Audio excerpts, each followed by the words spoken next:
ఏంటిదంతా? అంటే రాత్రి ఊహలో గుసగుసలాడే అనే సినిమా చూశాను. ప్లాన్ బాగుంది కదా, వర్కౌట్ చేద్దాం అనుకున్నాను. కానీ అలా తేడా కొట్టేస్తుందని అసలు ఎక్స్పెక్ట్ చేయలేదండి. హో అవునా? ఇంతకీ ఆ సినిమాలో హీరో ఎవరు? నాకు సౌర్య. తను ఆ సినిమాలో ఎవరికి హెల్ప్ చేస్తుంటాడు? వాళ్ళ బాస్కి.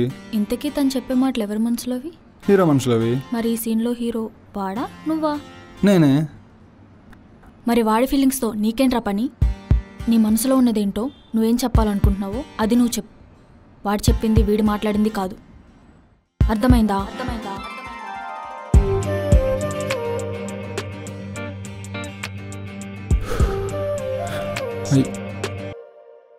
ఇప్పుడు కాదు, రేపు morning same place same time.